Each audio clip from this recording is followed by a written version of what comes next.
السلام عليكم ورحمة الله وبركاته. كيفكم أعزائي المشاهدين؟ وحياكم الله في فيديو جديد. وأنا أهني الشعب المغربي بألف ألف ألف ألف مليون دولار يمني سعودي أشمشتيكم مناسبة، لأننا دعيت وقلت يا رب المغرب تفوز على أسبانيا، وفازت على أسبانيا فعلا، وإن شاء الله تحقق كل أماني وتفوز المغرب بفضل الله ثم بفضلي. إننا دعيت لهم في الجامع، سجلت قلت يا رب إن المغرب تفوز وتفوز بكأس العالم وتأهل للدور الثمانية، وتأهلت بالدور الثمانية. والله يجعلهم ياخذوا كأس العالم. توقع ذكريات في 2022 كأس العالم قطر يا رب. والدول العربية كل أمانة فرحين، وهذا بمناسبة فوز المغرب. وأمس لو أنا أمس صورت، أنا كنت أمس أتفرج المباراة، لو أنا صورت كان فرحوا الناس، واضح يخرج يقرع، واضح كأني المغرب، كأنه شعب يمني المغرب أمس عندنا، كأن اليمن فازت. والدول العربية كل فرحت بمناسبة فوز المغرب. الدول العربية، دول آسيا، قارة آسيا كل الدول فرحات والله، ويحق لها إني تأهلت للدور الثمانية. وهذا اسمه ما قد وقع يعني من قبل. هذا أول دولة عربية تأهل للدور الثمانية، المغرب. لكن والله أنا دعيت لهم بالجامعة، قلت يا رب إن المغرب تفوز، لأني دولة عربية ومسلمة، وأنا نعتبر المغرب دولتي كأني دولة المغرب. أنا من اليمن لكن أعتبر المغرب دولتي. أي دولة عربية تعتبر دولتنا، دولة الناس كلهم. أي دولة عربية ولها الفخر والله أن المغرب فازت، وإن شاء الله أني تأهل للدور الرابع والدور الثاني كأس العالم تفوز إن شاء الله. إن شاء الله الله ينصرهم ويجعلهم يفوزوا بالكاس، ويوقع أول قارة، أول دولة مسلمة وأول قارة في آسيا تأخذ كأس العالم ويحق لها.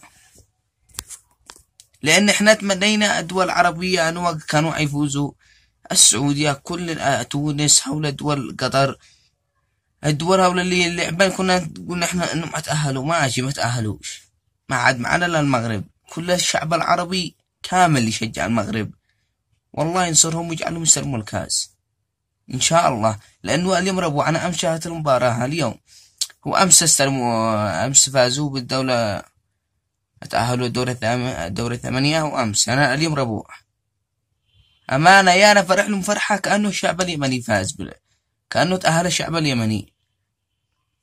إنه عندما فازت المغرب عندنا أمس كأنه فازت نفس ما فازت اليمن في كأس غرب آسيا، كأس غرب آسيا للناشئين. احتفلنا هذاك اليوم لما استلمنا الكأس، احتفلنا هكذا. أمس بالليل احتفلنا هكذا، وقريح وقرحنا وفرحنا من داخل قلبنا عصب المغرب فازت، ويحق لها المغرب والله دولة عربية ومسلمة، وإن شاء الله تفوز بالكأس، وإن شاء الله أن المغرب تفوز بالكأس. وأنا أدعي لهم كل يوم، أدعي لهم اليوم خطوة بخطوة، لا آخر مباراة، وإن شاء الله يفوزوا بالكأس ونشجعهم. لأن السعودية لما فازت على الأرجنتين خلاص توقعنا السعودية هتفوز، وإن السعودية هتفوز، لكن هذا حظ من عند الله. والله أنا توقعت السعودية هتفوز بالكأس، لكن ربك كريم. عاد احنا على أيام جايات، وإن شاء الله تفوز المغرب. وإن الدول العربية كلهم يشجعوا المغرب، لأنه ما بش واحد عربي يشجع دولة غير دولة مسلمة، إنه هذا ضروري. إن شاء الله أن المغرب تفوز يا رب، إني تفوز المغرب بالكاس، توقع أول دولة عربية تأخذ الكاس في عام 2022 قطر، كأس العالم إن شاء الله. والسلام عليكم ورحمة الله وبركاته. قبل ما نغلق الفيديو لا تنسوا الاشتراك في قناتي، قناة محمد الدوسي 1، لأن قد نزلت فيديوهات هكذا ما بش تعمونا يا منعه. وإحنا فعلوا اشتراك ويوصلكم كل جديد من حقي. انتوا إذا شاركتونا وعملتوا اشتراك في القناة وعملتوا اللايكات وهذا، ابشروا بالدعم، شجعونا وإحنا نستمر بنشر المزيد إن شاء الله. واطرح لكم يعني رابط قناتي في الوصف، ورقمي اللي يتراسل معي في الواتساب. رابط قناتي في الوصف، اسمه رقمي طرحته في الوصف، في وصف القناة. ادخل لي ما لحق لمحة واطلع لك رقمي، تواصل معي في الواتس اذا انت شي اي حاجة، اعلان ايش ما كان، شي تواصل معي، شي تزبج، شي تمزح، شي تكلمني، شي نتعرف عادي. والسلام عليكم ورحمة الله وبركاته، وإن شاء الله المغرب تفوز.